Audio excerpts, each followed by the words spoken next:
Hey everyone, welcome back to the Not Just Politics podcast. The following is a conversation with Will Halim. He is the founding director at Storyburgh, a nonprofit community storytelling platform with the goal to amplify human experiences through words and images.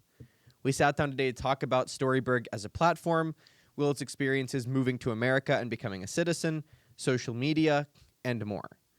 I really appreciate Will and his time. Storyburgh is an amazing platform. We'll put the link in the description for the website. I highly recommend you check it out, and I hope you enjoy this episode. Will, welcome to the studio. Thank you for having me. Welcome to the Not Just Politics podcast. Today is Friday, December 15th, everybody. Gavin and I and all of our fellow Point Park students survived another one. They didn't get us quite yet. We survived another semester. So we will be on the break. This episode will drop next week, or should drop next week, sort of the usual thing. We'll take a few weeks off. Might be an episode recorded over break, not entirely sure. And then we will be back in early January with more episodes. I just had to give that little update. But Will is in the studio with us today. You are the creator of Storyburgh. Yes, I am. Storyburgh started in late 2015 as part of the social enterprise incubation program run by New Sun Rising. Mm-hmm. So there were like a bunch of us. We went to the Allentown Hilltop district. There was an organization or co-working space, I must say. It's called Work Hard Pittsburgh. It's no longer there. But so it's a one-year program, and New Sun Rising train us how to do this thing right. And they help us quite a bit. And till now, we are still fiscally sponsored by New Sun Rising. Fiscally sponsored means that we do have charitable foundation capability of receiving donation, but we do not have our own 501c3. So they are taking care of that. The NSR is taking care of that for us. Gotcha. And what is, for people that don't know, what is Storyburgh? Storyburgh is a community storytelling platform. It's a nonprofit one that amplifies stories that are not usually covered by the mainstream media. You know, people like to say mainstream media, but I can say that media over here in Pittsburgh and also in nationwide, I must say. But if our coverage is in local, all right. So, but that was in 2015, 2016. So these days in 2023, that there are many outlets are doing community storytelling, in-person storytelling, and all those kind of stuff, which was really rare at that time. That's why we kind of said, okay, this is a missing piece. Mm-hmm. But so these days, we don't want to duplicate or we don't want to be redundant. You know, that is something that I personally dislike. Mm-hmm. Too much redundancy, you know, just like, you know, when there's a commonplace coffee, why do we need Starbucks? When there's a Starbucks, why do we need Yins? You know, why do we need, so there are so many coffee shop in one place. I mean, sure, people have different tastes, but, you know, but please, if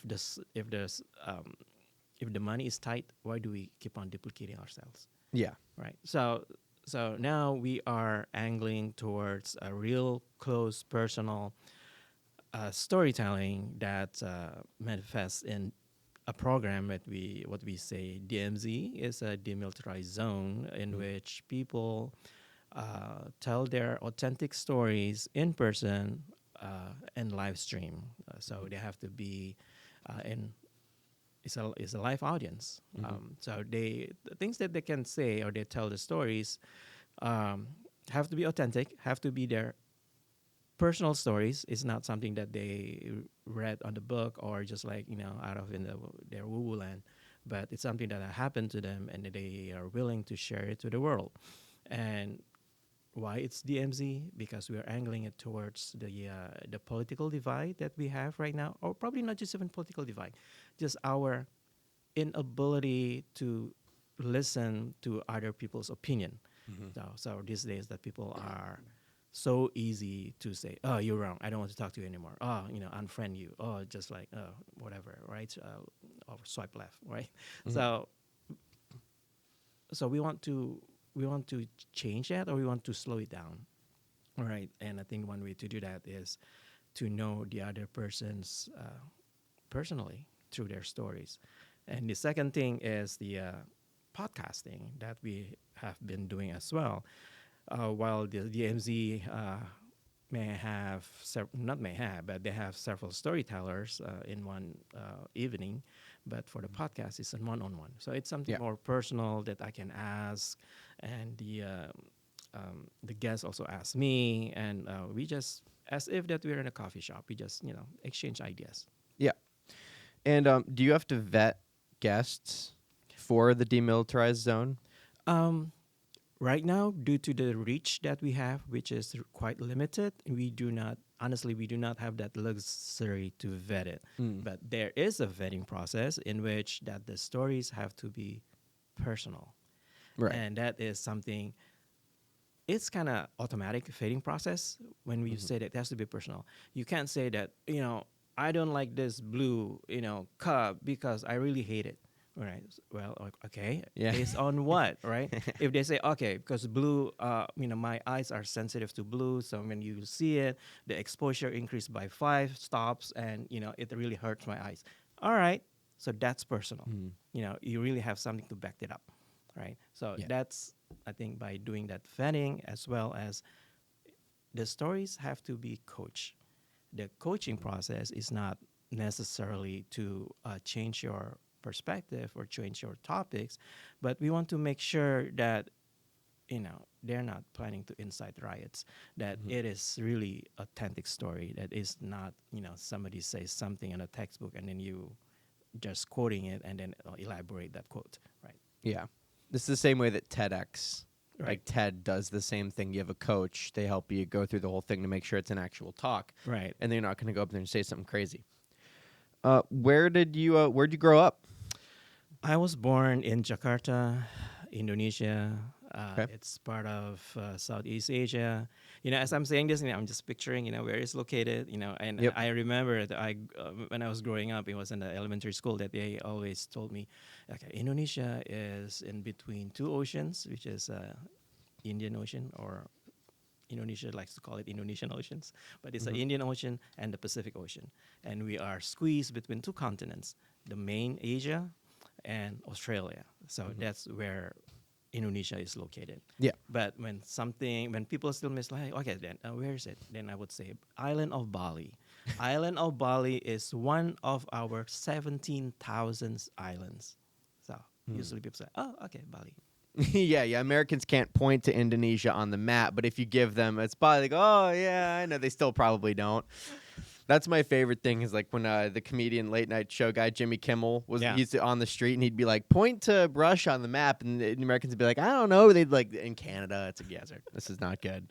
Um, so when did you come to the States? Oh, okay. I came to the States in 1990 to go to college. Okay. Okay, so but it's not a direct um, move because I graduated and I graduated high school. Okay, man, this is a long time ago. It's 1987. Mm. All right, and I immigrated to America in 1990 and immediately started college. And then when I started college here in 1990, and I also became a permanent resident. And then Mm. 4 years later, 4 or 5 years later, and then I became U.S. citizen. Gotcha. Okay, so you are a citizen here. That's Yes. great. What college did you go to? I went to community college first. Okay. That's how I learned how to speak English. Well, in s- Indonesian schooling, they taught English. When Mhm. I grew up, but it was like probably 1 hour per week.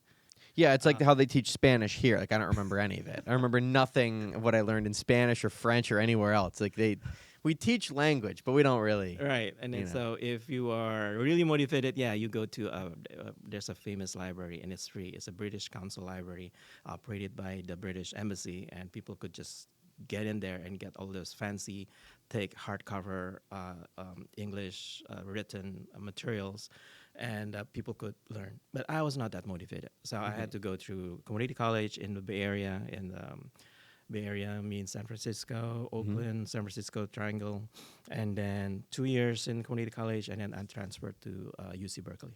Gotcha. And what's the? I want to go back to Storyburgh. What's the inspiration behind that? What is the full story of that organization? Okay, so the short summary in a sentence is that I'm a nosy person. Okay. Okay, but but thinking about that, but I remember not just growing up, but there was a one particular event that I was standing at my aunt's balcony, and it was, I think, 5 story or probably even higher. And then I was looking at the Jakarta traffic, which was a mess even back then, even when I was 5, 6 years old. And I look at all those cars, look all those rickshaws or people like walking, and like, where are they going? Mm-hmm. And then where do they come from? Mm-hmm. Where are they going? What's their story? Probably not really the story that I'm thinking is like, I like. Mm-hmm. I'm wondering, what their story, what their stories are, and and then when I grew up, I don't really fancy reading fiction novels. Mm-hmm. I like reading graphic novels, but not, fiction novels. But I love reading biographies, Mm-hmm. especially autobiographies. So I just enjoy reading them. And what brought you to Pittsburgh? Um, my wife, when she finished grad school and she applied for various colleges to teach, and she got admitted to teach at the graduate school of public policy at the University of Pittsburgh. Okay, gotcha. She teaches at Pitt. Yep. And what's the long-term goal with Storyburgh? Long-term goal, that's really tough, right? I think honestly that we just want to survive, Mm-hmm. right? It's like Yeah. year by year decision, and I can tell you that we are having problem getting funding, Mm-hmm. I hope that I could say this is my 5 year plan. This is my 10 year plan. Right now, I can say my 1 year plan. Right. My 1 year plan right now, while I still have the privilege of having this office here Mm-hmm. at CMI, the Benedum Trees building. So I just want to take advantage of the facility, the podcasting studio, the strategic location of be able to invite people from all over 19 neighborhoods of Pittsburgh to just come here and talk to them. So that's my short term. All right. This is a fun question, I think. And you sort of answered this, but I think there's maybe a little bit more. Why you? Why are you the one that started Storyburgh? That's a very good question. I am sure that it was not me, then somebody else would have started it. Right? Okay.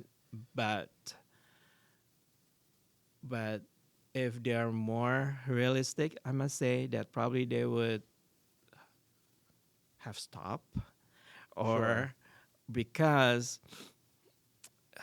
the stories that we have, the things that we like to talk about, they are underreported for a reason, Mm-hmm. right? Unfortunately, whether it's a free market, whether it's not good enough for clicks and shares. So I have probably because I'm stubborn, but at the same time, probably I'm privileged enough to start this with basically on the shoestring budget, right? So Mhm. so far, honestly, I haven't paid myself a dime. Mm-hmm.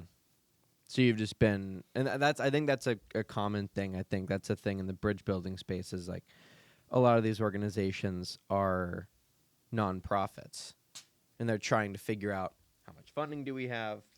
How long can we keep this going for? Um, for them, I imagine it gets trickier during the election cycle. You're competing with donors. Um, what have you learned about people from listening to their stories? So far, based again on my experience, Mhm. talking and hearing the stories of whom I have privilege of listening, they are great people, regardless of their viewpoints.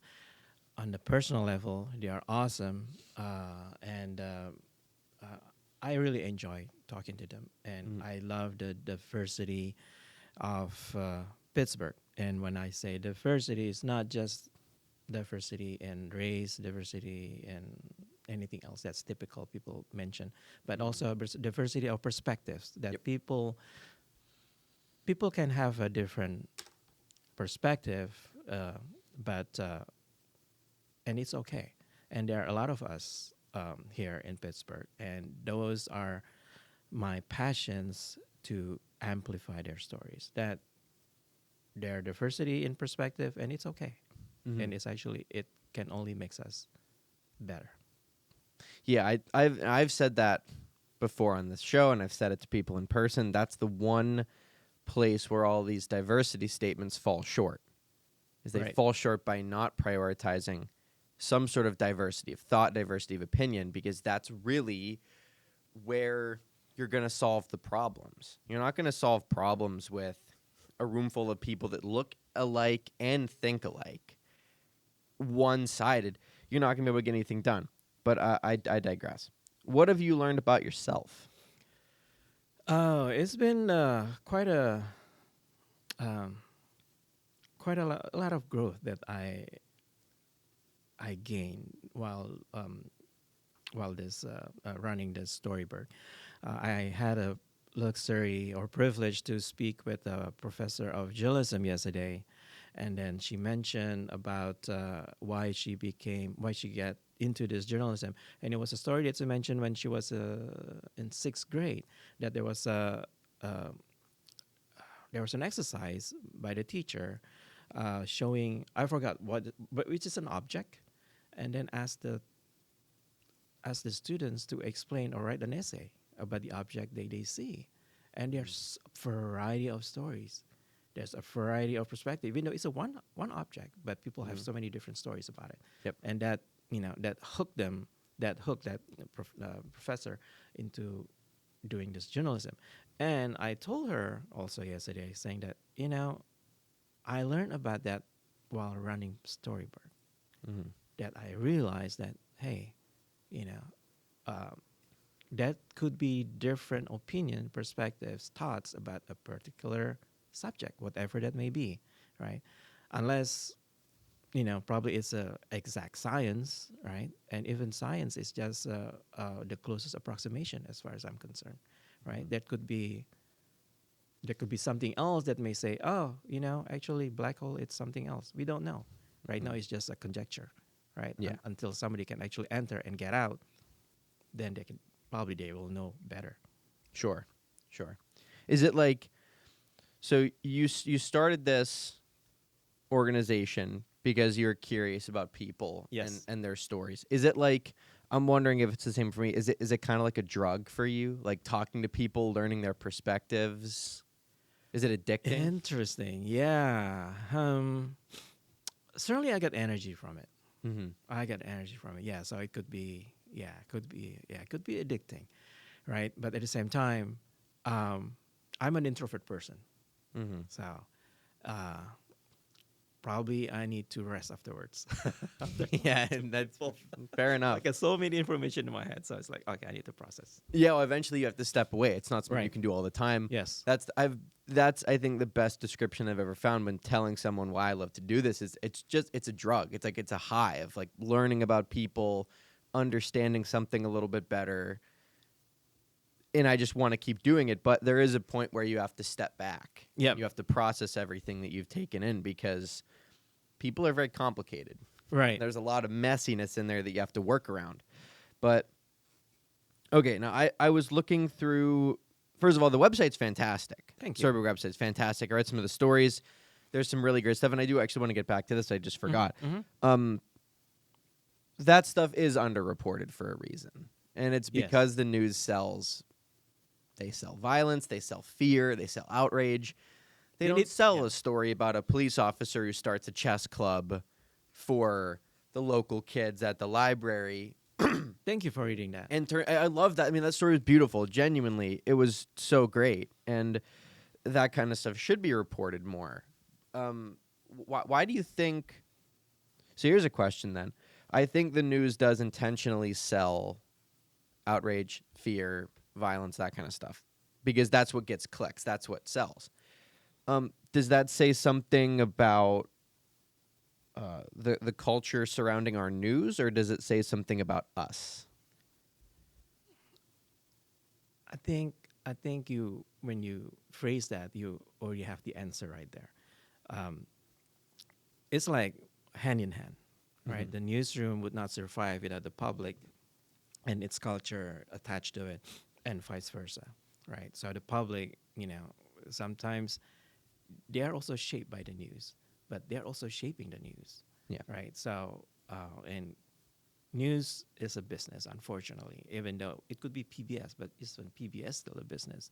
Business means there's revenue, there's an operating cost, and hopefully it's break even, right? So Mhm. that's for the nonprofit structure. But for the for-profit, yeah, they want to give back to their shareholder or whatever. So that makes that intertwined process or intertwined characteristic of newsroom and public. Mhm. So what is hashtag heartbeat PGH? Heartbeat PGH. It was my attempt, I think, during COVID, um, that uh, that I think also that's another pivot that eventually made us doing DMZ and podcast more because we could not send our writers. Mhm. Right, so if you just like the story that you referred to, it was actually an article written by our Carnegie Mellon and Pitt interns, Okay. and they wrote them, and it was beautifully done, and it was edited by one of our staff, and we couldn't do that during COVID. So Mhm. I was like, okay, even though there's nothing going on, there are still stories out there. Yep. Let me try to get those stories through Zoom calls, and that's how we tried it. But then it fell short. So Mhm. so now I still use that heartbeat PGH, but this is in the greater or probably larger term, all inclusive stories that reflects on the life of Pittsburghers.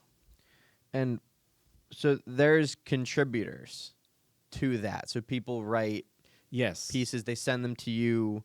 So that's sort of similar to I'm blanking, doesn't matter. But so that's what you got going on. So what's been the benefit of that network? You've probably gained a network from being in contact with all these people. What's the biggest benefit of that in your line of work? Um, I think there are two benefits, right? One, on the personal level, that makes me going every year after year, right? Which is the learning new about people, Yep. right? So which is that is honestly the driver, right?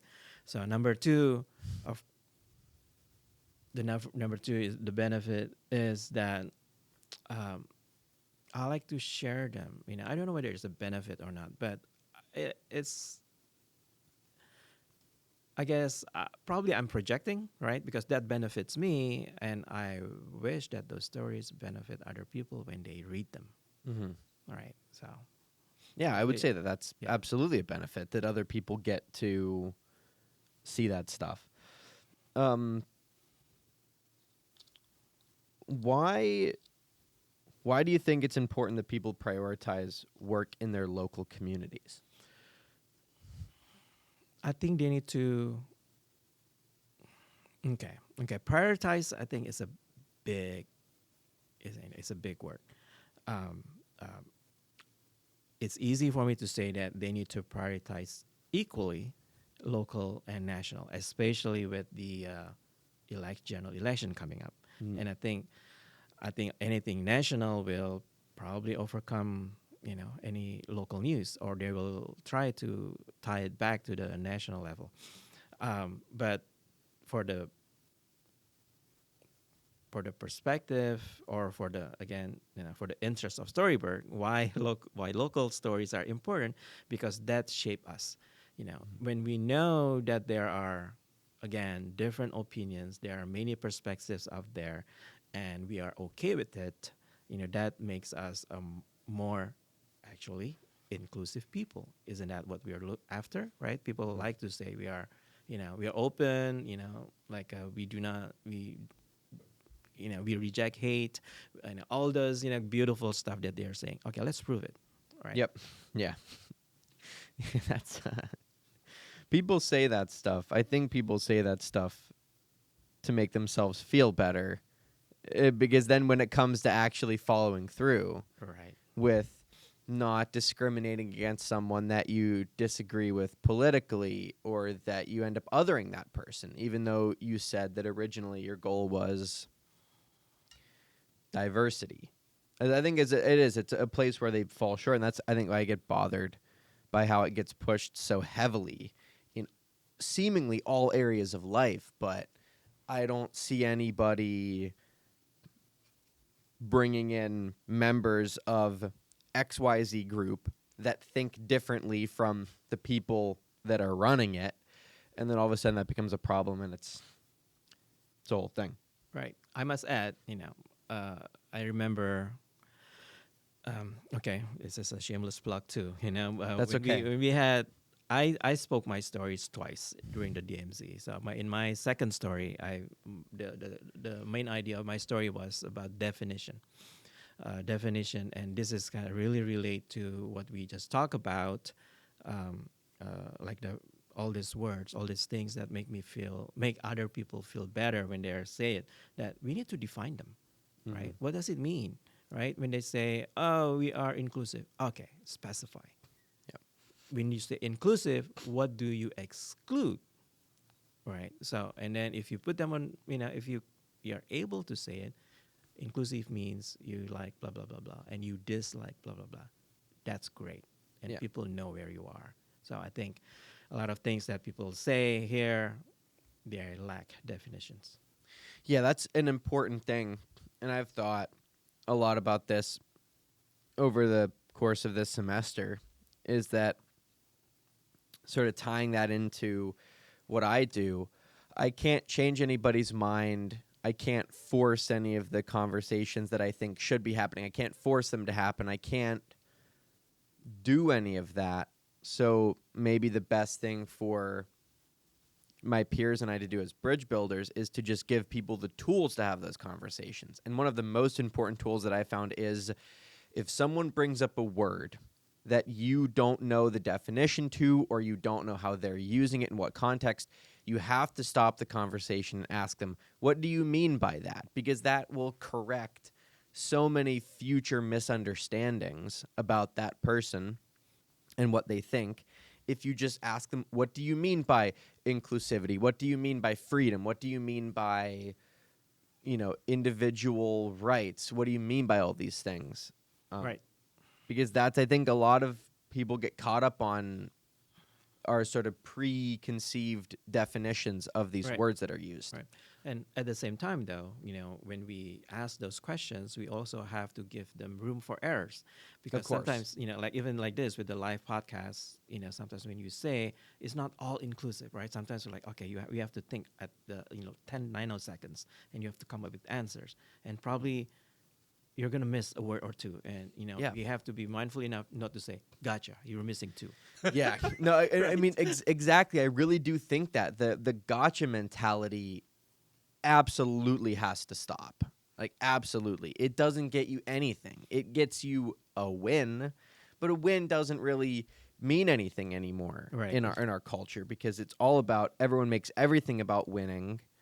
And maybe there's an argument that politics is about, I think that's still really messed up to say politics is just a game of winning and losing, but you can at least make that argument on the basis of getting votes and support. If we're going to talk about the actual culture that is, like Andrew Breitbart said, politics is downstream from culture. I think he's correct. So, like, the culture that is eventually going to govern our politics, if that's the framework, the gotcha and the winning stuff in the culture gets you even less Yep. than it gets you in the actual political game. So yeah, and I've been thinking about that. Like, you got to just maybe be equipping people with the tools to have the conversations, because you can't change minds anyway. So what's your experience been with political polarization with Storyburgh, and have you seen it sort of get better or worse? I don't, I must say that we haven't reached that stage yet. We are still having difficulties in getting people on the right side, I must say, to speak in our DMZ or in probably in our podcast. For podcast, it's still premature because we just started, so I have not sent or invited a lot of people to join me. But for the DMZ, it's hard, I think, for other people. We have to be honest that Pittsburgh is like deep blue, right? So for other people Yes. to join us at DMZ again in public, in person, live stream, that's so many levels of fear that they have to overcome, probably, Yeah. right? So, and that's the hard part. But it's a homework for me that to approach them, to convince them, and probably, yeah. I mean, hopefully, I can have them in my in the Storyburgh DMZ. Yeah, it is a lot of trust that you have to build with Right. people. And that's another thing that the news has not done a good job with, and that they never admit to and that they never apologize for, is that they whip people up into a frenzy all the time, and they create all these fears in people's minds. And now, because there's so much of that sort of on the street gotcha journalism going on, now everyone's afraid to do it. Everyone's afraid if there's a camera there, if there's any sort of recording, people feel a certain type of way about that. Yep, that's unfortunate. It is. What do you think makes Pittsburgh a great city? Again, for me personally, Mm-hmm.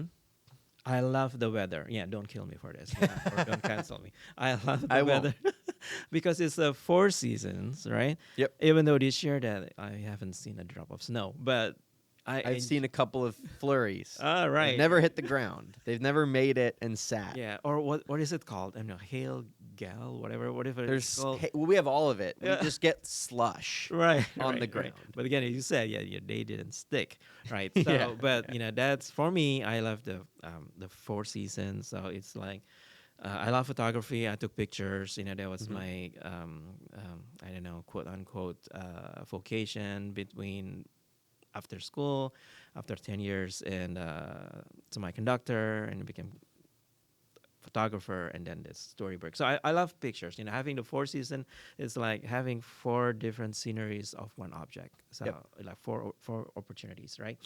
So second one is that having this opportunity to talk to people, and in fact, that I must admit that my neighbors and people in Pittsburgh general are friendlier than people in the Bay Area. Mm-hmm. I'll be there in about 12 hours, but This won't be out. You'll be okay. I'll be okay. You'll be able to sneak right back in before this comes out, and it's a whole thing. No, I have heard that, though. I have heard that, well, first of all, what's the population of the Bay Area? It's got to be way more than Way Pittsburgh. more. Way more. Even in the one city. We have many Yeah. cities, right? Just like LA, there's so many cities. Even in one city, I think there's 1 million already, just one city. Yeah. So I have heard that whenever there's there can be too many people in a place. It's probably a reason why New Yorkers are some of the most tough, ruthless, brutally honest people you'll run into, because I imagine, in Pittsburgh, I don't see really that many people in the grand scheme of things. I could walk from my apartment to the studio, and I could see maybe a couple hundred people at the most. That would be like a busy day. You'd see that many. So I do think if there's too many people in a place, as unfortunate as this is, I think people almost start to become a nuisance. Mm-hmm. And now it's like, why are all these people here? I got to get to work. I got to go. And so then in that case, and then you just turn into. So you think that's a sort of a situation in the Bay Area? Right. Right, though, as we're speaking about this, my brain, the way it works, I guess it's always trying to negate what I just said, right? Sure. It's like there's a fact checker right here, right? Yeah, there, So, you do. You have one built in. right, and I remember the human of New York, Hmm. right, Brandon, right? You just said New York is busy, crazy. People are busy, but then again, that's our perceptions. And I guess now about the culture or community or newsroom and public, and it's this perception and the reality. When Yep. we say that New York is an impersonable place where people don't talk or share stories, well, Brandon did it, right? Human Of of New York course. did it, Yeah. right? Honestly, that's one of my inspirations to talk Hmm. to people. When I started uh, Storyburgh, I spoke with my partner, and yeah, and she agreed that yeah, it's fascinating, Hmm. and yeah. So I guess it kind of builds up when we thought about this. People are not approachable. Well, of course, again, when we say people, then what is the percentage, right? Yeah. Is it Oh, hundred of course. percent? Probably, of course not, right? So you have to say that when people are just sitting alone at a park, doing nothing, or just like browsing Instagram, whatever, swiping, whatever, probably that person is approachable, right? Sure. If that one person is reading or seems to be writing in a notebook in the journal, then probably they're busy, right? Yeah. Well, of course, we were doing generalizations Yes. there. I think. I guess maybe what I should have said was I'm thinking about the culture of these places. Everywhere you go, you'll find Yep. nice Yep. people with Yep. amazing stories that are willing to talk to you. But yeah, that's I've found that too. Pittsburgh, people are nice here. It's a slower lifestyle, and I think because it is maybe a bit slower. People are a little more. Um, People aren't as Hurry. Yeah. in a Like, hurry, yeah, to get yeah. everywhere. Yeah, I think that's a big part of it. Like, in the Bay Area, there's a lot of tech jobs that are still Right. there. It's a big tech area, so people are busy. They're trying to figure out how do we build the next algorithm that'll drive people insane or whatever they're doing over there. Who even knows? Yep. Um, so what's the experience been like with the media hub here? The facility is great. The location is great. But I like to see the hub being more active, Mm-hmm. meaning not active on their own, but active building something together, right? If Okay. they have a goal that is a goal for everyone, is a common goal, and again, we need to define what the goal is and how is that going to manifest, right? So we Mm-hmm. have to have 1, 2, 3, 4. These are the things that we are going to meet at certain date, and this is the quality of the outcome. So we need to have those, right? Or other than if we don't do that, then it's just gonna be a nice location where people can work and meet people, Mm-hmm. right? So I hope the media hub can be more. So are you thinking some sort of collaborative project with all of the organizations that have offices in this building or on this Yeah, floor, I it'd be should say? nice. Yeah, Okay. yeah, it'd be nice. Even this building probably even more, right? I mean, other newsrooms that probably do not have that are not co-located here, but they work with us as well, right? So that is, honestly, there's also another topic that I and Professor Farmer yesterday talk about. That how do we get this collaboration? Collaboration means it's not just a name of collaborations, right? Again, Mm-hmm. these names are nice, pretty, and probably invites funding, but what do they do? What is the goal? What what is their goal? What is their timeline? What is the achievable result that they want? Yeah. And what is the accountability? They need to show it, not just say do 1, 2, 3, but nobody knows. Mm-hmm. Yeah, I think that's an important thing too. Is like you said, the goals. I think that's the thing that's happening a lot right now in our culture. Is that there's a lot of people that say a lot of things. They post a lot on social media, but I don't know what their intentions are. I don't know what their goals are. It doesn't seem like anything is Yeah. accurately I know for sure the goal defined. is to get clicks and shares, so they can put it in their rubric and they say we have 100,000 impact, quote unquote, that okay, due to this number, so please give me more money. Yeah, yeah. Or they do it to make the money. Right. So that is it. So I do like that seems to be a focus, or at least something in your brain that we're gonna have goals. They got to be defined. Right. It has to be approachable, or it has to be achievable as well. Um, so do you think now do you currently meet with all of the sort of the, I don't know what to call them, all of the organizations that have offices? Is there any sort of consistent meeting with you guys, and maybe like with Andrew Conti or with President Brsalis, anything like that? Uh, we used to have, was it weekly? It was weekly, then turned bi-weekly, then turned monthly, And then turn nothing. and turn one, whenever we have something, right? Yeah. Yeah. Right. But even then um, it's not fully attended, Mm-hmm. right? And I'm the one to blame too. Not all meetings that I go and I came and attended, but I think that's the reason is that there's no goal. There's no Mm-hmm. one common shared that we are goal that we are all passionate about, Mm-hmm. right? Otherwise, we're just you know digging our own whatever, finding crumbs or whatever, or Yeah. oil, whatever. What do you think what do you think a reasonable collective goal could be? Uh, and that is, I don't know. Not to put you on the spot. Yeah, I'm wondering if you have any ideas. Probably it's 1 million Bitcoin question, right? Yeah, yeah. I thought you were gonna say we need to amass 100 Bitcoin, and I was like, absolutely. I'm so down for this, or however much you said. Okay. Right. So it's tough. We just need to pick one thing. I don't know. Yeah. Just pick one, whatever that are people that make people engage during the last political cycle. Yeah, just pick one topic and then you just define them forever. Okay, let's say, okay, what policy did just change? Oh, no plastic bags in green.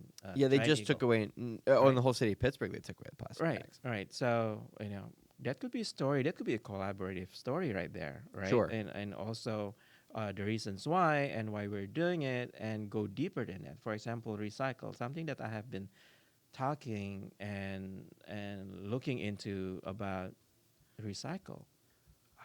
How much is it actually recycled, Mm-hmm. right? Is it really a doable, and is it really something that benefits us, or just again it is it's something that we say we do, but the results are abysmal. Yeah.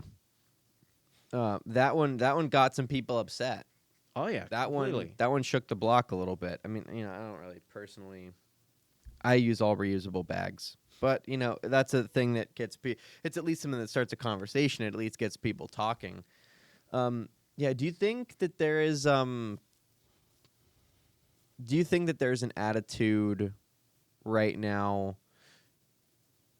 in the country, or in maybe just this local area that we're in? Do you think there is? Do you think people are feeling? Do you think people are unwilling to collaborate right now? Or are people maybe a little bit scared of it?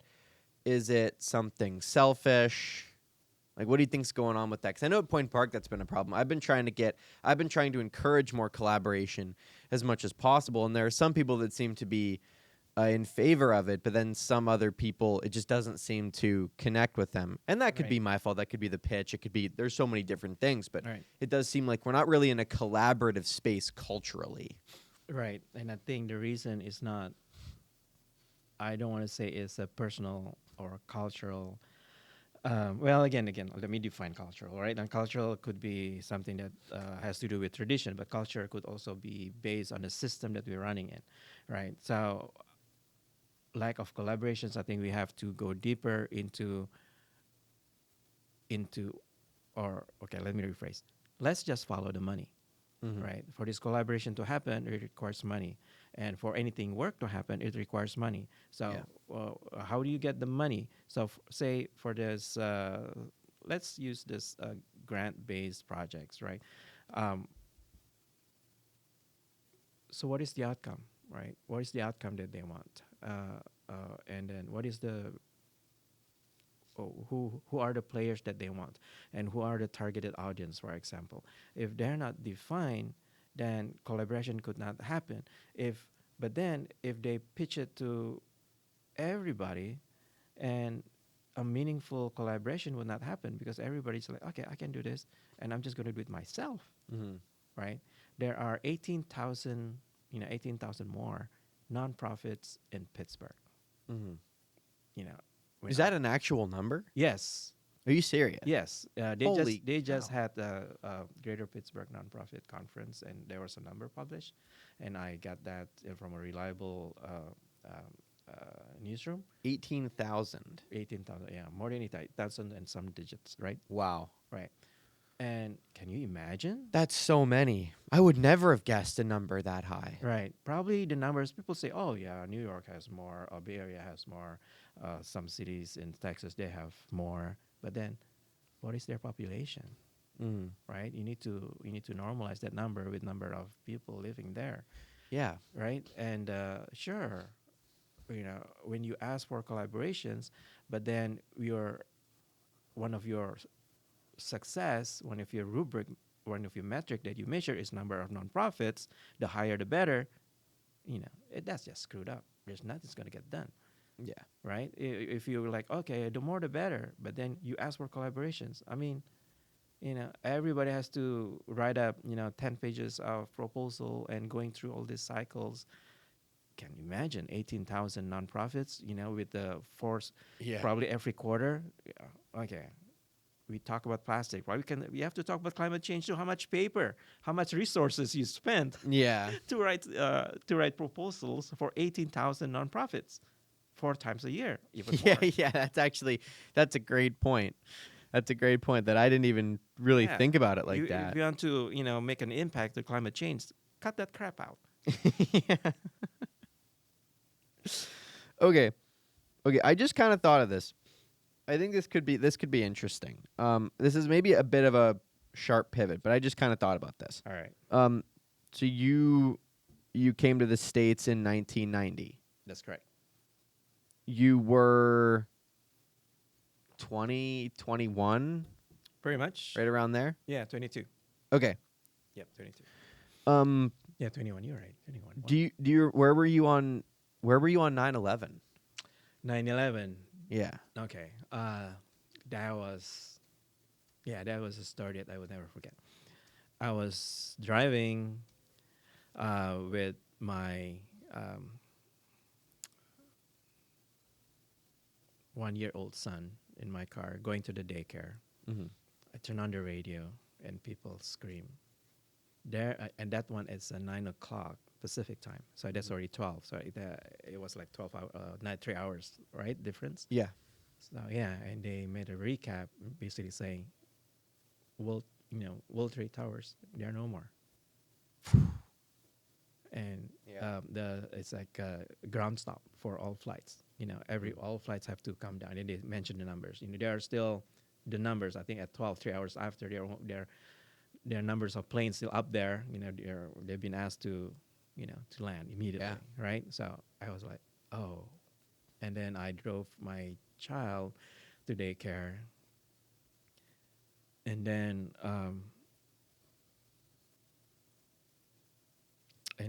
I was still confused. And then the daycare provider, it was in someone's house, so it's not like a facility institution. Yeah. Yeah, so they were confused too. So I went back, and then I went to work.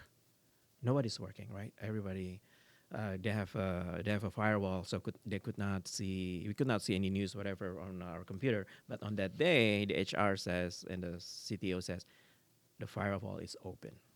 Mm. So everybody just tuning in on whatever CNN, whatever, right, whatever online, Yeah. looking at the recap, and after 2-3 hours, actually less than that, I think 10 o'clock, I drove back home, and I pick up my baby. Yeah. It's like, okay, nobody could work, right? Basically, my boss said, just go home. If cancel meetings, go home, Yeah. right? So yeah, that was traumatic. Yeah, I mean, I imagine I wasn't alive. My brother was.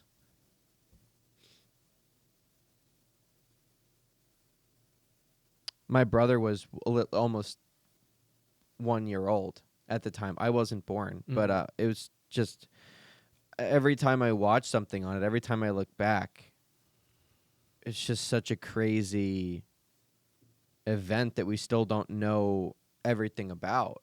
Right. And the aftermath of that was a war that lasted for my entire life. Mm-hmm. It truly, like, by the time I was born, we were there, and it was, well, when did we pull out, 22 or 21? 21. Yeah, so it's like that's my whole life that we were over there. I was just curious, as someone, you were not originally from this country, what kind of feelings did you have about that day? That was the feeling was like crazy, and again, it happened here, right? Yeah. So that's the big thing, which was unimaginable, right? We Mhm. thought that it's unreachable. We are in a totally different continent, Yeah. and they're able to break through, Mm-hmm. right? And it was scary. It was a scary moment, right? And again, I came from Indonesia. Indonesia is the most populous Muslim country in the world. I myself, I'm not Muslim, but my friends, people who I grew up with, right? So I feel for them, right? Mm-hmm. Because I also immediately I wanted to see their reaction in their newspapers, right? What Yeah. did they say, right? So and again, of course, the policies that came out afterwards, right? The Mm-hmm. the TSA, the The more Patriot the Act. Patriot Act, Yeah. and all the things that basically made immigration more scrutinized, right? How long it took for immigration to be processed, so everything became so much longer, Mm. right? Indonesia is a Muslim country. Yes. I did not know that. Yeah, it's like I don't know what's the Huh? population now. I think it's close to 250, 270 million. We'll get a quick Google here. Yep. All right. So I don't. Again, this is ignorance. This is a blind spot for me. I'll admit that. Yeah. Um, I did not know that. I thought that. Oh no! So the Philippines, that's a Christian country. Yes. Because okay, maybe Yes. I was thinking of the Philippines then. Philippines is the Catholic country. Yeah. Okay, because the United States had a colony there. Right.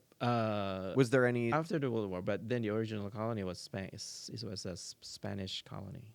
For Okay, for well that's how also a many- Christian Yes. nation. Okay, well that makes sense. Yes. Okay, was it real quick? Sorry for the people listening. This is not. This is not great for the viewer experience. Try to wiki it. Okay. 273.8 million as of 2021. That's a Yeah. there's a lot that I don't know about a lot because I would not have guessed that Indonesia had more than 50 million people living there. 270, holy cow. That's almost the same as United that's a States. very dense. It's not a large Well, because there's a it's lot of it's an islands. archipelago, right? Yeah. So it's 17,000 islands. But from the measurement, this is again, I just remember my elementary school study that the from our one end to the other end of Indonesia, it is like San Diego to New York. Oh, okay. But then there were islands, right? Yeah. But the most populous island is the island of Java. I think the island Gotcha. Java probably, I don't know right now the numbers, probably 150 million people who live in one island. Holy cow. Yeah, so the 16,699. Yeah, they have all the rest. It's like this one. Right. Okay, interesting. Well, I'm learning new things. I apologize to the country of Indonesia and its people. I'd love to go.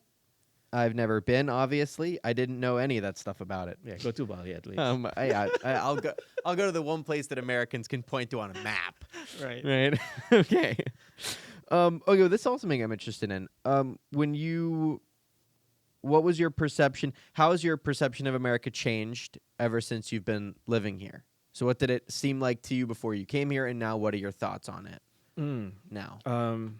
Okay, so American as a culture, or what do you mean? What is the? Oh yeah, as a culture, as a people, as a physical place. What did it seem like? Okay, First of all, I think when I moved here, again, the analogy is like incredibly awesome, right? So we always have the latest, greatest gadgets, Yep. or even then it was the computer, right? I don't know, whatever Windows that we had, right? Or oh, I remember it was my brother's. They use It's not Mac. Yeah, it was the early Mac or Apple too, right? I remember. Macintosh. Yes, Macintosh. Yeah, right. So I even remember I used in community college I use Apple two whatever 2E whatever. One of those two with the subscript. I used that to type my essay, and there's no. I don't think they had spell checker. I still had to use dictionary, and Wow.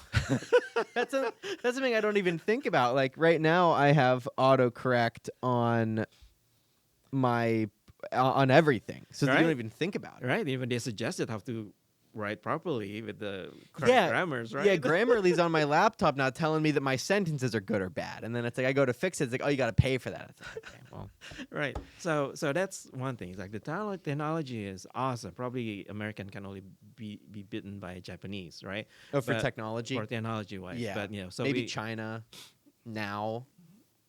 But yeah. probably, yeah. So that's one thing, But and it's always been one of the great thing for technology, but the entertainment, of course, right? In Indonesia, when I grew up, we only had one channel, Wow.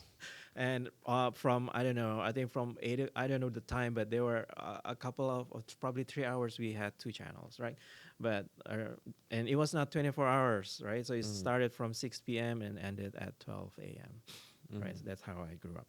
Um, so entertainment is it's unlimited. We So- got it over here. Right, even when I got here in 1990, I had cable, right? So it's like amazing, click, click, click, click, click. Yeah, yeah. How many channels do you got? Right, I had that over the top unit Zenith, I think, and that's what my brother had. So I used that secondary remote, to control the cable. So it's Yep. really literally cable. Yeah, I enjoyed MTV, of course, right? Yep. Yeah, so the technology, and of course another one. Yeah, again, it's very. I guess it's part of entertainment, right? The movies and everything. Yep. So we American is a great place for technology and entertainment, um, but then the, the change when you say about the people.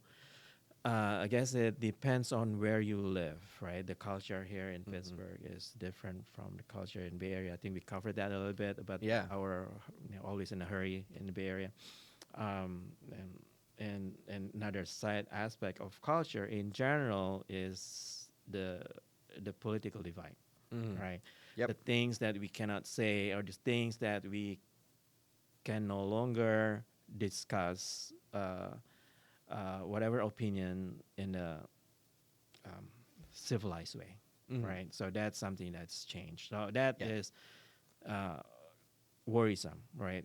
I mean, we moved here from Indonesia because of lack of free speech. I just use this Sure. like a whatever term, right? So free speech, was not, at least when I grew up in Indonesia, it was not as free as probably today, but.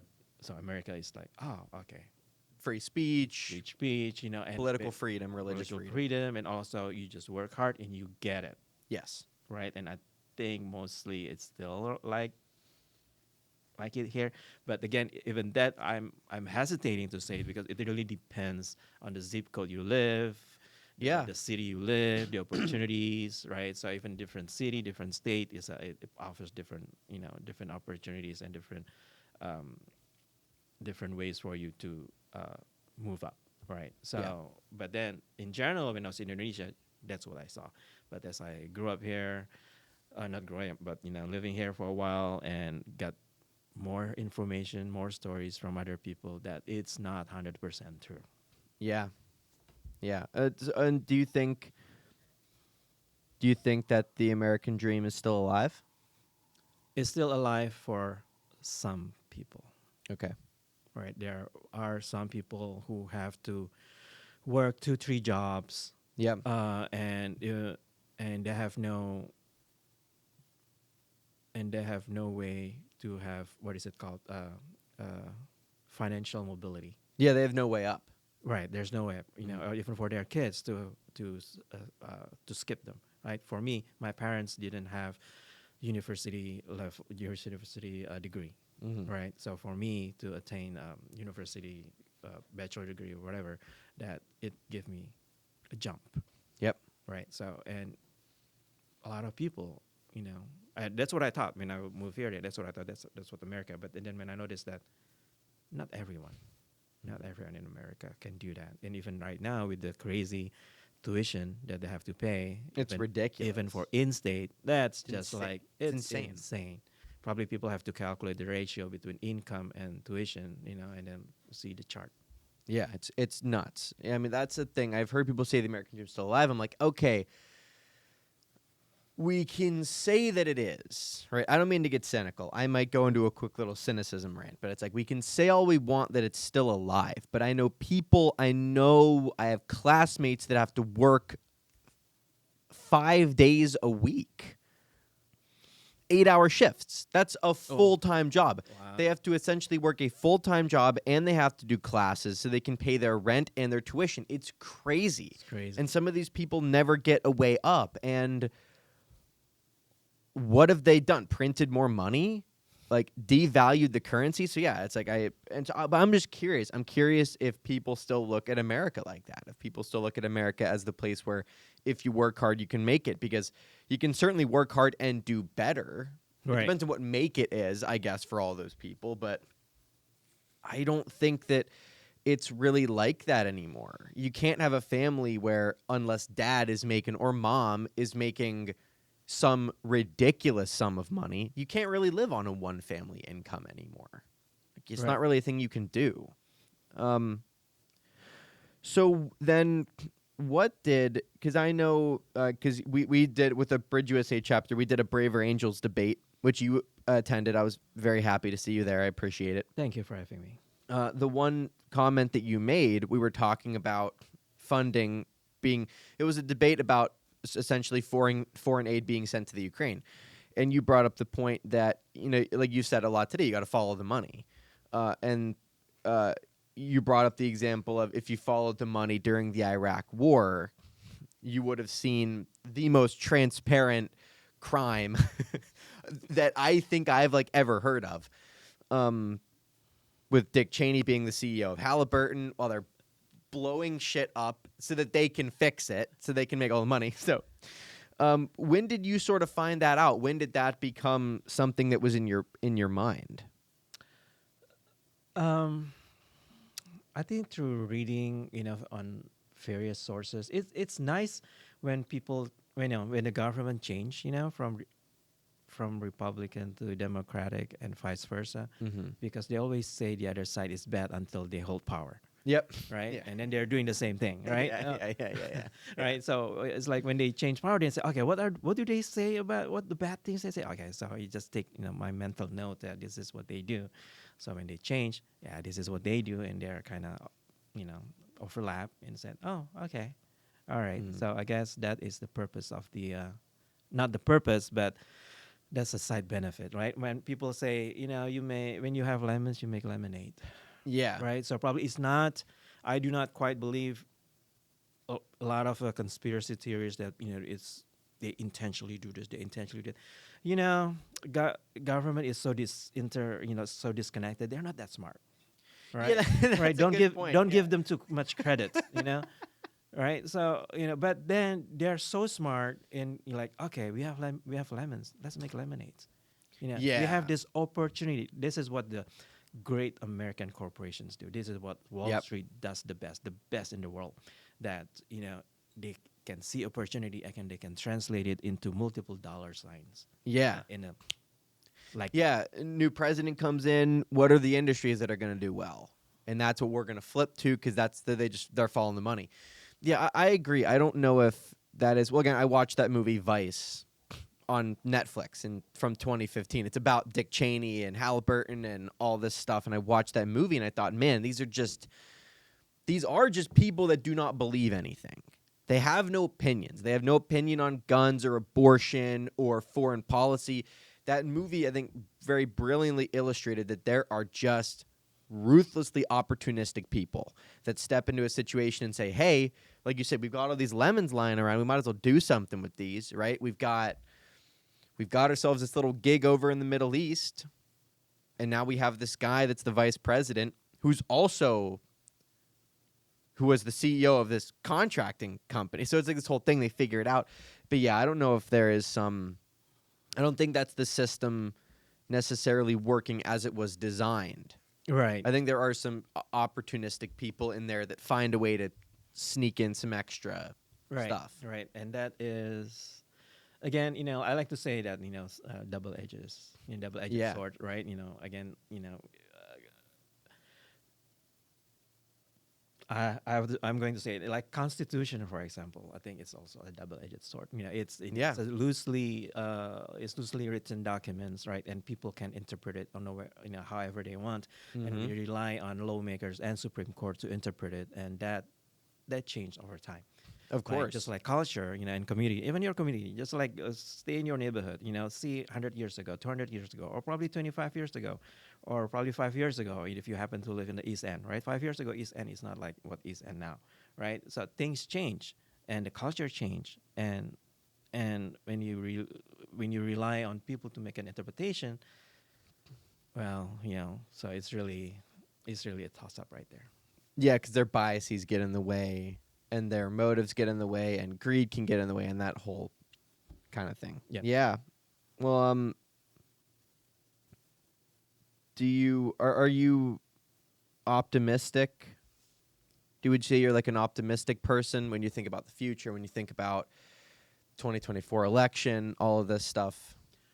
Okay. Again, I need to define what optimistic means, right? Sure. So optimistic,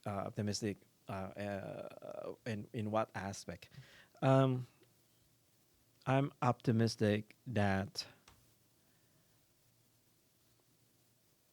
there's still gonna be 2025, right? So whatever that is going to come in 2024, we're still gonna have 2025. Right. The country still exists, and that is the good side of the sword. That the system is robust enough to handle it. I'm hesitating, because the 2016 election is already like a stretching, like a rules. People likes to bend the rules, right? I just hope that it doesn't snap, right? So hopefully, we have. Hopefully there are systems in place. We have learned from experiences that there are things that may break this. Yeah. Right? So hopefully it's still bendable, but hopefully the system, the things that we have learned right now from the past few years experience, that we already put some, I don't know, like construction, like some, I don't know, some steel to Yeah. make sure it's still bendable but doesn't break. Yeah, I think that's a good point. I think that's what I've been thinking through recently, is that I think COVID did prove that the system is pretty robust. Like, we got through, again, I'm not trying to get political, I'm not making my points. I've given my opinion on Trump. All right, so don't whatever. But the system did survive a Trump presidency. It did survive. It's going to have survived then a Biden presidency, which I think on both there's not a huge upside to either one. But so that's a good point. But like you say, I think eventually it does kind of feel like something has to give at some point. Right. Unless you correct course somehow. But I don't know how that happens. Yep. And again, we have to have I don't know. I mean, sometimes I like to say, originally I wanted to say, we have to have hope. Yeah. But hope could be misleading too, right? Sure. It's like if we have too much hope that we just think positive, but if we don't think about the problems, and we don't think about the problems, we don't want to solve it, Yeah. right? So we just my recipe um, to make sure that we don't break that, if we talk to each other, right? Yeah. So it can only happen on the individual level, right? Mhm. If it's on a massive, even on the large number, it's a lecture. It's not a conversation. You have to talk to people one on one. You have to have conversations with your neighbor, with your colleague, with people on the streets, with people that you thought that you're not gonna have conversations with, and start from there. And when you do that, I think that's one of the steel reinforcement that will not break the system. Yeah. Certainly the system has to change, right? But I know the process is hard, Yeah. but at least from the local system level, we can do it. Yeah, I think if there was more, I agree. If there's more personal connection, if there are stronger communities, then that might be able to hold all of the pieces together while you potentially have to take the system apart, put it back together, you have to fix something. Um, yeah. Do you think that a little bit of cynicism is helpful? For me, all the time. Okay. I think Okay. you need to have a cynicism. You need to always question the status quo. You need to always question what you're doing right now. Of Even right course. now, even I'm still questioning what I'm saying right now as I'm speaking. Yeah, yeah. Even as you're doing a podcast, that's the thing is, I think what don't we realize is if you're on a podcast, unless if I have a friend, we're sitting there with a friend, and we're just kind of talking back and forth. Sometimes you don't think about that as much, but it is a thing. Like you're always kind of in your own head a little bit. Right, right. Just like having a fact checker right here. Yeah, yeah, yeah. Yeah, that's what we have to do, and then and also in real life that when we talk to people, strangers or not, we have to do that. I guess that's what they call it, mindful. I guess mindful is Yeah. doing that. And it's good to be mindful. But yeah, I've always thought. Well, I've been really cynical this semester. Hasn't really been good for me, I don't think, because too much of it's just not good. But I think Yeah. definitely, and I don't know if I just didn't ever have it or if I had pushed it down. Because once I got into depolarization work, I had looked at how big the problem really was and what it was going to do to us if we don't fix it. But I think I'd always kind of pushed that down because there was work to do and there's some sort of goal, so let's get towards it. But I think this year it started to creep back in a little bit. But Right. I've sort of maybe realized that a little bit of it's maybe not such a bad thing. At a healthy level, it'll keep you aware. It'll keep you from. Right. It'll maybe eliminate a couple of blind spots that you Right, have. right. I think also for our own survival on the individual level, right, you have to do what they call it like a low hanging fruits, something that's Mhm. easy, some small task that you can see, oh, great, I'm happy, right? Something that you do and you feel happy. But at the same time, if you keep on doing that, then it's not healthy. You also have to balance it with some really high, unlikely to happen. You have to think about how can I do that? So Yeah. when you do that, then you become a more balanced person, right? Mhm. All positive all the time, not good. All negative all the time, not good. That's interesting. So you think that there has to be. You almost have to create a snowball. A little Exactly. bit. I wanted to use that too. For example, if you take first class physics in college, Mhm. there's if you put a glass in a non-friction, like glass ball in a non-friction surface, it's not gonna run. It's not gonna roll. No. Right. You need to roll. You will be able. The glass will will only move if there is friction. Yeah. Right. So friction is not all negative. Right. No. In order to move forward, you have to have friction. Just like in life, just like in the political, just like in company, just like in whatever. You need problems to move forward. Otherwise, Sure. you create products because there's a problem. You create cell phones because you have problems. I don't Mhm. want to go back to computers to research on stuff. I want it right here. I want to make decision based on stuff that I have. Yep. Problem becomes solutions, becomes a product. So that's how you have to think about it. Yeah, I think that is a good way of looking at it. Like you start with something kind of small, you start with the low hanging fruit, and then at the end you put the big one. If Right. we can get here, that'd be I great. quite disagree with at the end. I think it has to be done at the same time, right? Right. So Okay. we need to allocate and allocate our time, right? Just Uh-huh. like this 18,000 nonprofit in Pittsburgh with the I don't know how much money that are out there by our great foundations, right? So they need to allocate money for this low hanging fruits, but they also have Mhm. to spend money on this crazy ideas. Sure. I remember in our corporate life too, when I was in the corporate, that they create some they call it disruptive technology. Mm-hmm. I know that there was some kind of technology that never appeared from out of that lab because it's totally way out there. I think Google has it, Amazon has it, I think maybe Apple has it. So Yeah. they have things that let's do this hard stuff. I don't know whether it's going to make it or not, but of course, people who are the low hanging fruits. Okay, let's fix that. Let's fix that color. Let's make sure that you create a new feature for your iPhone. That's easy, Yeah. right? But then when you try to change things, when you do some crazy technology, that's high up there. And any organization, when they have money, of course, they have to do both, and every person should do the same. Yeah.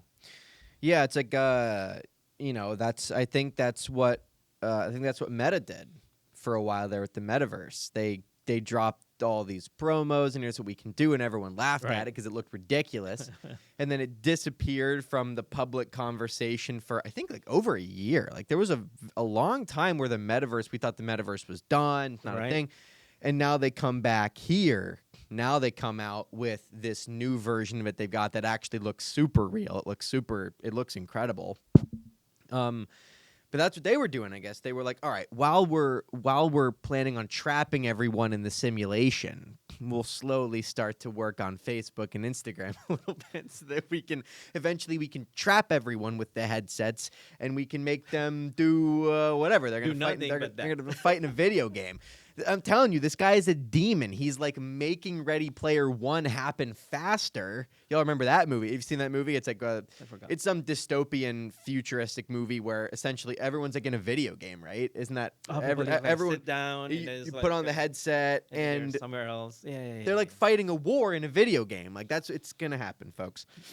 It's safe. It's Nobody gets killed. Just press been reset button. FDA approved.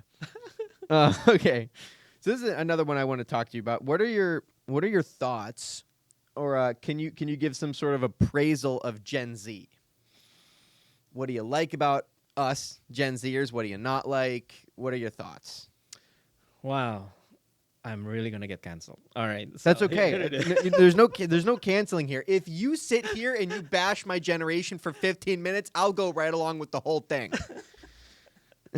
Gavin disagrees. But, I'll go along with you. um, let's see. I don't want to say, it is unfair to blame or to say bad things about current generations. Okay. That's an honest statement. Why? Because things that built all this craziness are probably my generation.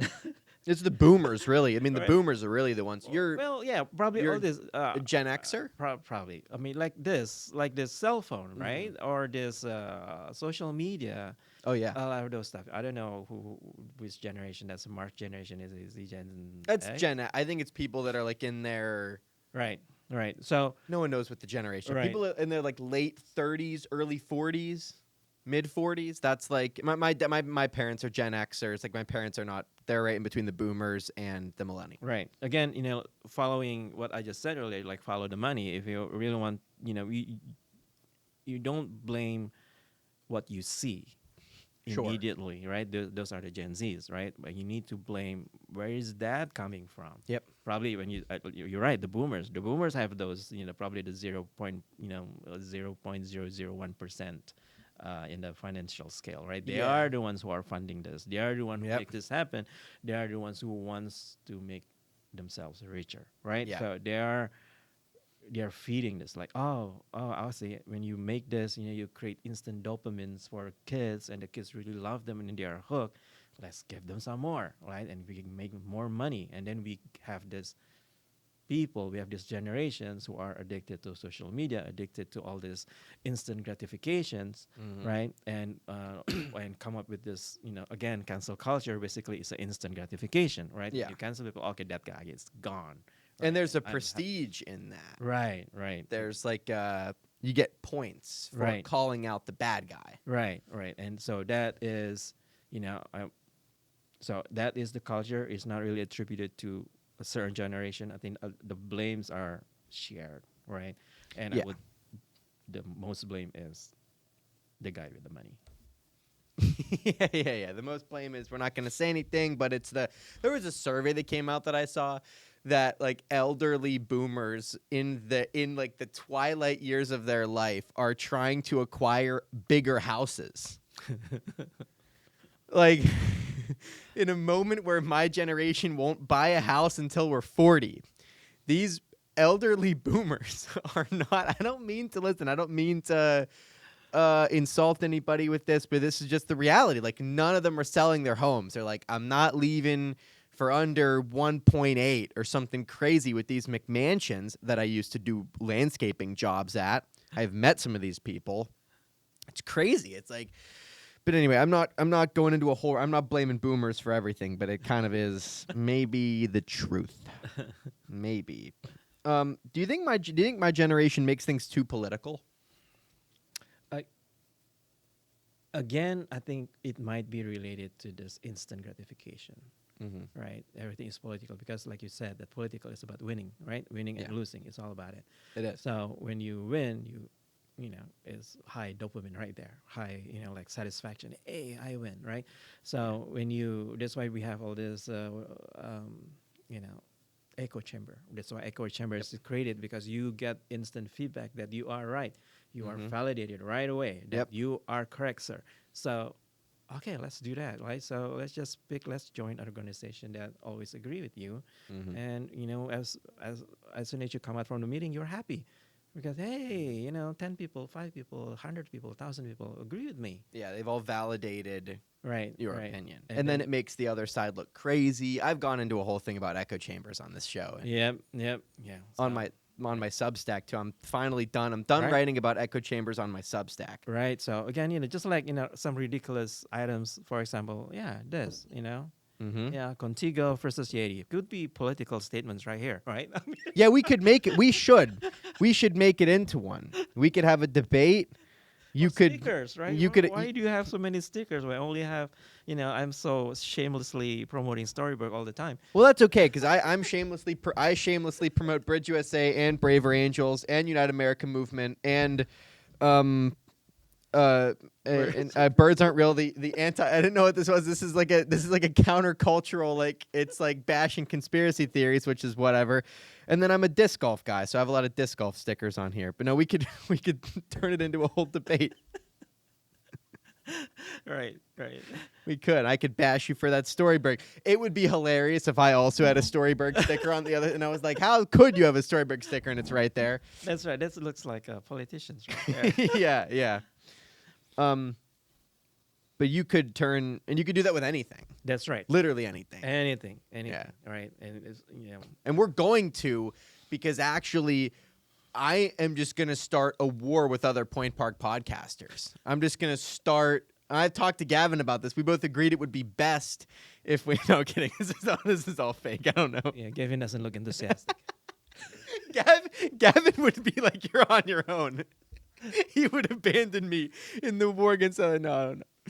But I have. It's you know what it is. It's like that's an addiction for me. Is like I have to take a little jab at something Point Park every time I turn on a camera. Every time I turn on a microphone, I have to make some comment. Yeah, I think that's a good point. Like I think that's a common complaint that gets leveled at my generation that I think is pretty valid. Is we make a lot of things very political, and we make things political very quickly. But it is possible that that's just the result of a generation that grew up online. Mhm. We grew up on social media. We grew up in a situation that we didn't think about getting polarized. We didn't know that it was going to happen to us, but it did. There's a quote. I've brought this quote up before from a book that I read that said the ironic part about polarization is that we didn't think our way into it, but we're gonna have to think our way out of it. Right. That's so true. Um, and now that we've been on this topic, now we can fully open this up. What are some of the successes of social media? What are some of the good things about it? And then maybe we can talk a little bit more about the bad stuff too.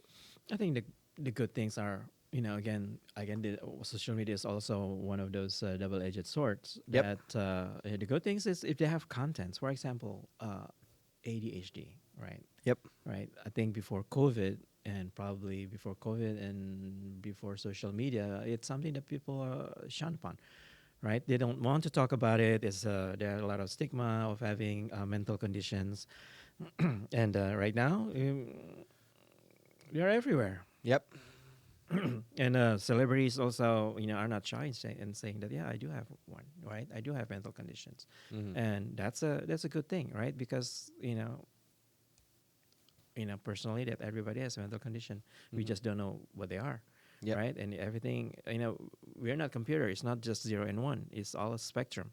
It depends on whatever. There's so many factors. It's still the jury's still out there, and unless people's brain can be open in real life and still functional, we can only guess, and that's where the science is. Again, science is the closest approximation. Yeah. Do you think that I think I'm not going to Google it because it gets out of hand for the listeners and the viewers. I'm not trying to tell you a lie. I think this is what it is. There's a Thomas Sowell quote. I don't know if you know who Thomas Sowell is. No. He's a political thinker. He's a brilliant guy. He has a quote that says, I think it's paraphrasing, like in some solutions or in some situations, there are no solutions, only trade-offs. Do you think that social media is fixable? Do you think there's a possibility that we could sort of eliminate the downside while keeping the upside? Or is social media just kind of doomed to be a double-edged sword forever? That's very good questions. I think the way it is now, um, it cannot be fixed. Okay. Because again, social media and the people, they're intertwined, right? Mhm. Just like culture and the people, they intertwine. And then social media, I think it's a subculture by itself. That you can't change it without changing the people, and you can't change the people's culture or habits without changing the social media. And that takes a lot of effort, and probably that takes sacrifice, Mhm. right? That takes sacrifice, and I'm not confident that people are willing to sacrifice, right? Mhm. And let me Yeah. clarify people, right? There are so many people as users, or people the makers, or people the creators, and people the funders, right? Yep. Whether they are willing to sacrifice. If they are so easy in making money, social media influencers, they make money, right? I don't know. I don't think they want to change it, No, that, that's right. yeah. And there's how many, I don't know how many employments are generated in creating and maintaining YouTube, Instagram, Facebook, whatever, right? Probably thousands of people are Well, employed, less now. They right? just laid off some. They just laid off some crazy Right. number of people. Right. Yeah. But they're still out there, right? And again, how much money they make, the Wall Street, the funders, whatever, right? Mhm. So it's really hard to change until another technology supersedes it, right? Mhm. And this is AI, right? So I think the way, it's fascinating when I was like working in the semiconductor, and everything's like this .com boom, right? Yeah. Yep. Yeah, you're tiny at that time. The dot com bubble was in 1990s. I was not here. Oh, you're not here. I was All born right. in I was born in '02. Oh, all right. Okay. Yeah. So, and then Yeah. the .com burst, 1998, I think, right? Yeah. So around that time, and then the real estate bust in 2008, right? That I was alive for. That I don't really have any memory of either. I was 6. Right. No memory. So yeah, so you need a technology to change it, right? So I think this is the key where AI is right now is it right now. Mhm. Now it's just how we shape it, right? That's why Yep. all the players right now are either they are suspend the training, right? Just like Elon and some other technologists. They Oh say, yeah, okay, that. don't uh, let's let's stop training them. But then of course, there is people are cynical about it. Oh yeah, you ask people to stop while you're developing your own, right? Yeah, that's entirely possible. I did see that open source letter from the I think it's the Future of Life Institute, I think is what it's called. But like Andrew Yang signed it, Mm. uh, Elon Musk signed it. A lot of people, a lot of big people in the AI space signed it. Right. Yeah. So that's the opportunity. If you want to change the social media, it's not the social media as we have it right now, but the next technology is the hope. Hopefully people Mhm. acknowledge the negatives that we've had for having the social media. Hopefully, when they create new ones, they think about it. Right. Yeah. So again, it's a hope that people know better. Right. So I don't know whether it's ridiculous hope or not, but Do you think people are gonna know better? I had to ask. I had to ask. I had to. Do you think they will? Do you think that that's a real question. Do you think that we can eventually overcome our human nature?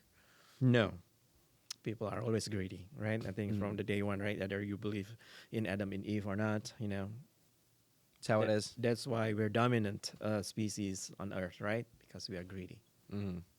I want to go back to something we just very uh, just recently brought up. You mentioned that there's a lot of layers to this, like the social media thing. There's a lot of people, and I've written about this and I've spoken about it a lot. But I think there are a lot of people that don't want that system changed, unfortunately. And I think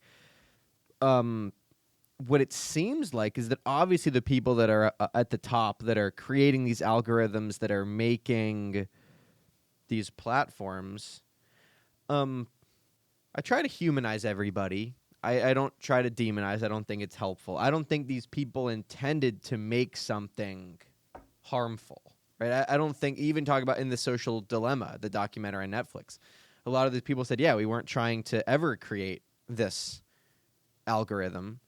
And then eventually they didn't understand the algorithms. They still don't. I'm fairly positive YouTube is just like, they have no idea. The amount of content on YouTube alone that gets uploaded every day is to the point where you would need teams of thousands and thousands of people constantly monitoring everything to make sure that the platform was running as it was supposed to. So they have no idea what's going on over there.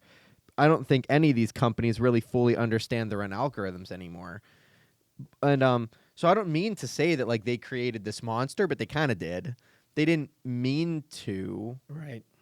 but I agree with you. but I think the unfortunate part is that, and I'll be honest, I'm not trying to make everything about social media this like negative thing or only look at the political side of it, but that is the side that I exist on. I exist on two sides of Instagram: disc golf Instagram and politics Instagram. That's pretty much it.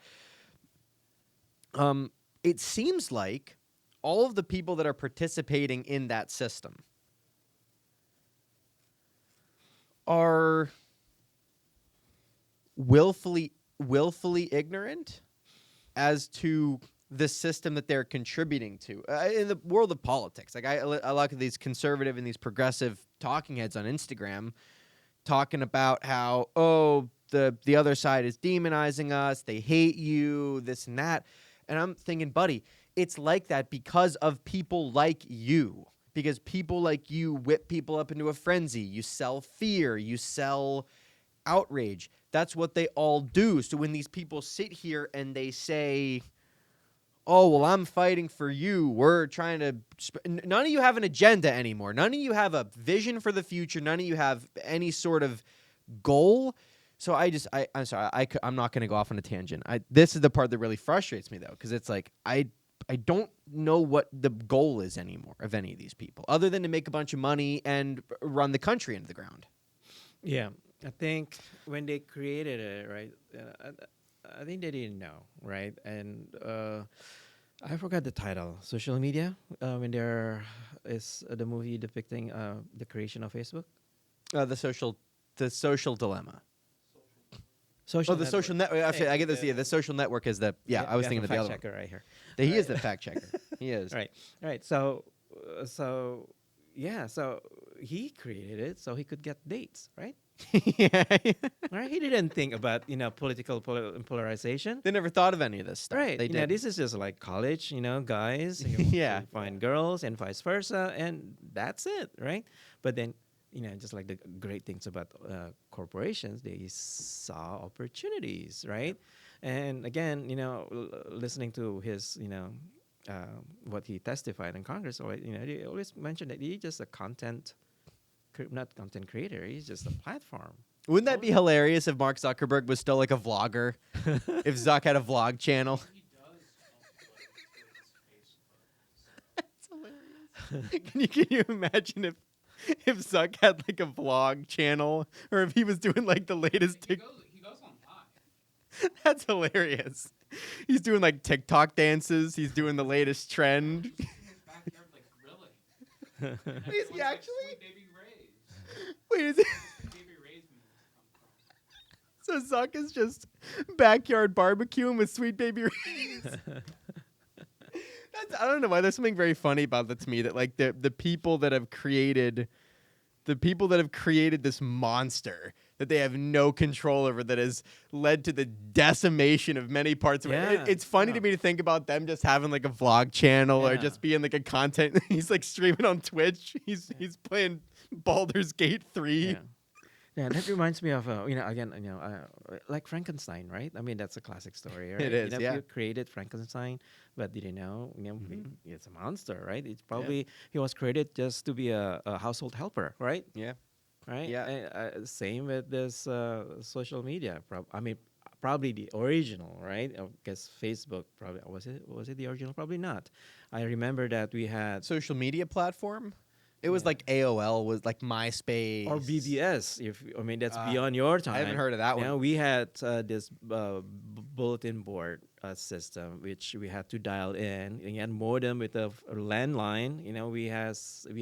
I had that. I joined when I was at Berkeley. I joined a local Berkeley BBS bulletin board system where we chat, with fellow students or people from the outside. And I guess that's the limit of it. I guess people, it's a platform for people to chat originally, but now and then it became probably a political platform. Yeah, and now that's kind of a, Yeah, I wonder if that's, you brought up earlier, I wonder like if AI can create something better, if there can be like a social media 2.0. That would be great. If there is a day where I can talk to my kids about what a bloated dumpster fire corpse Twitter was back when back when I was a kid. It'd be great if we could at one point say Right. like it. Thank God it's not like that anymore. Right. I hope you're right, but ugh. Yeah, It's they're tough not going one to to fix fix. itself No. unless there's a new technology that supersedes it. And unfortunately, in the current situation that we're living in, if money is the only goal, then the only way it's going to happen is if the new technology will make them more money. Yep. Or make them more money in different way. Hopefully, they find that whatever different way is. Yeah. I mean, honestly, I hope you people just find them, just print it and give it to yourself. I don't know, figure something out. But again, like with what you said, everything is a trade-off, right? Yeah, I think that's a lot of the situation. I think there are some situations in which, pure solutions are a real thing. But I think a lot of the time you're just dealing with, I think COVID was a huge situation where we tried to pitch certain things about COVID as like, this is a pure solution, this is this and that. But I think a lot of it was just trade-offs. Yep. Exactly. All right. Now this is the fun part. Well, I've had fun the whole time. I've had fun this whole time, obviously. But these are some fun ones here, I think. When do you feel the most alive? Man, that's deep.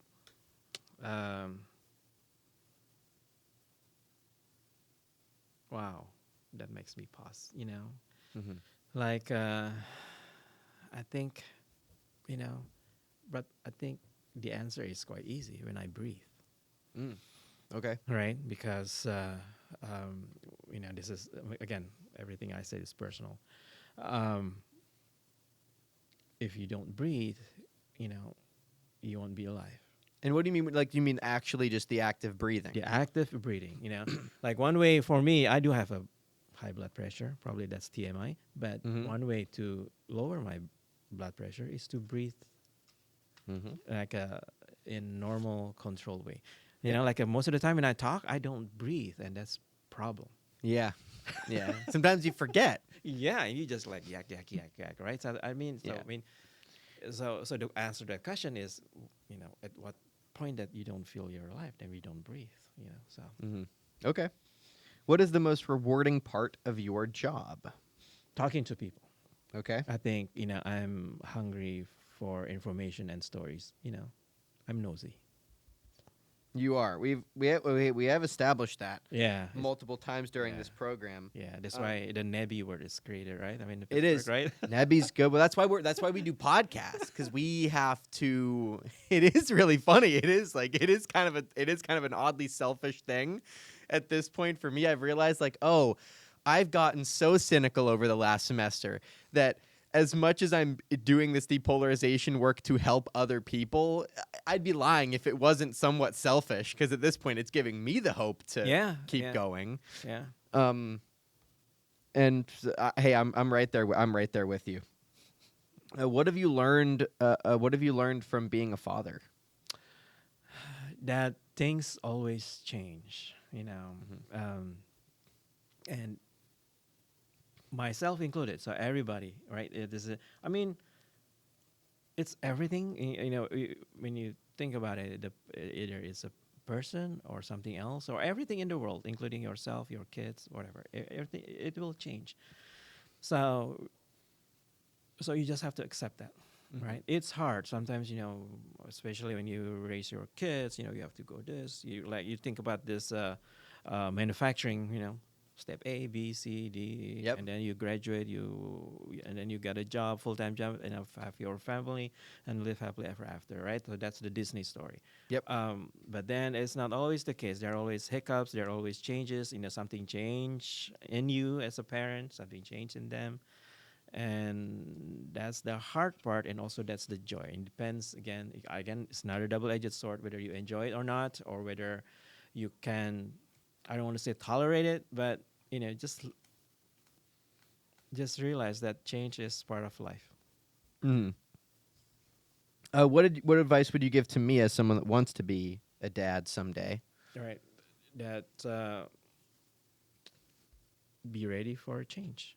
Change into yourself, change in your kids, change into your spouse, change and whatever. Everything is going to change. It's not going to, hopefully, and again, you have to put hopes in that it's not going to destroy you, as long as you uh, reflect it well, you respond to it well. Mm. And has that been sort of this may be a bit of like a generic question, but has it been the greatest source of joy and stress in Oh, your yeah. life? Usually, what people say it is. Yes, that is true. Mhm. You're full of joy when they see. I guess it's a selfish too. When they see that they listen to you, Yeah. Hey, well, hey, that's when Yeah. they're on the conveyor belt doing what you envision that they're what they're supposed to be doing, and they do that. Yeah, it's joyful. Mhm. You do this, that's why you're happy and makes us happy. When Yeah. you fall off the conveyor belt, it hurts you, it hurts me too. Mhm. But so please hop on back to the conveyor belt. Yeah. Right? But Yeah. sometimes that, okay, fine, you want to stay down there, okay, let me create you your own path, another conveyor belt for you. So that's the change that you have to be willing to trade off. What gives you hope for the future? The future. I love the technology where it's going. Mhm. And I'm I'm enthusiastic. I really like.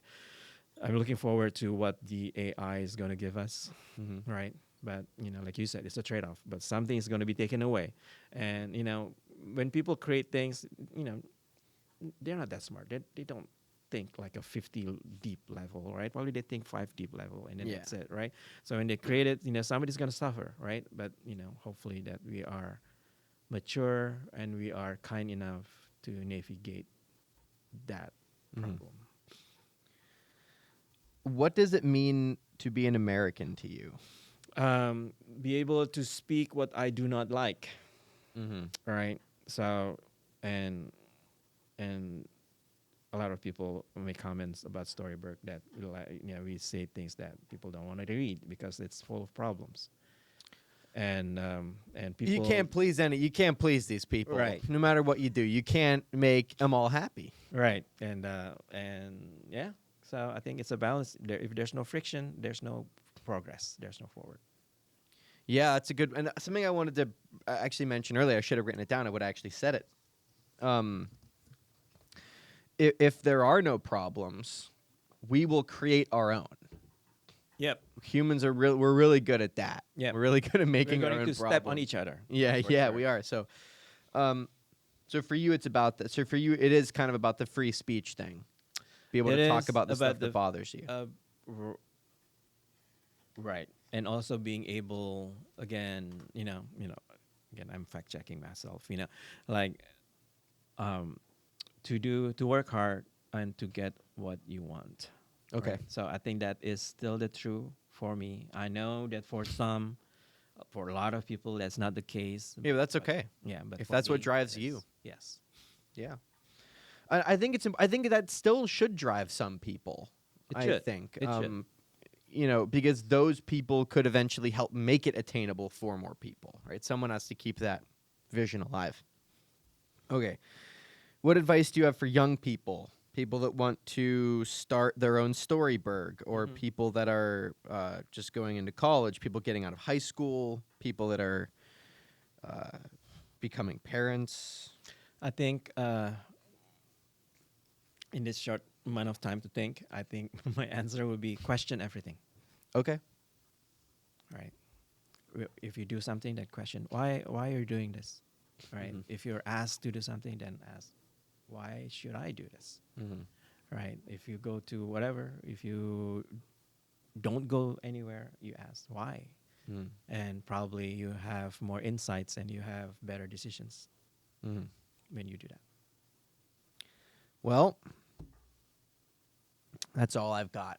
Thank Is you. there anything else you would like to add? I like to to add, this? since your audience, university students, Point Park students, Yep. and Storyburgh is located at the Benedum Trees building. It's only 1-2 building away from Market Square, Yep. right, from the skating ring, right? You can't So- give away the location of the studio. Now they're gonna show up. Now they're gonna throw us out of here. They don't know which floor. No, that's true. They don't. They don't. Don't tell them. No. All right, so yeah, so we need volunteers, right? I Mhm. mean, okay, sure. If you have money, just give us money. But I'm not going to stop you. But time is people's time is very valuable. Yes, yes. So we need volunteers. Just like when we mentioned about doing podcasting and DMZ live storytelling, we still do want to have written articles, right? But we Mhm. need people who write them, right? And right Mhm. now, we do not have budget to do all those three, right? Written, live podcast, audio, and video. We can't do them all, so we have to prioritize. But if we can get people who are passionate about things that we do, please join us. Mhm. Thank you, sir, for the opportunity. I'm really happy to talk to you. Yeah, I appreciate you being here. Everyone, check out Storyburgh. It's an amazing platform. If you want to read some feel good stories, like some actual good stories, look at other problems in these communities, it's kind of your one-stop shop for All right. everything. Sure. Demilitarized zone's very interesting. Yep, and we have it in January 25. That's our next DMZ event. January 25th. Yes. Okay, awesome. Well, then I encourage people to go check that out. If I can be at that, I will be there. All right. Thank you, sir. Schedule allowing. And I appreciate you. All right. Thank you for Same here. everything. Thank you. Bye, everybody. Bye.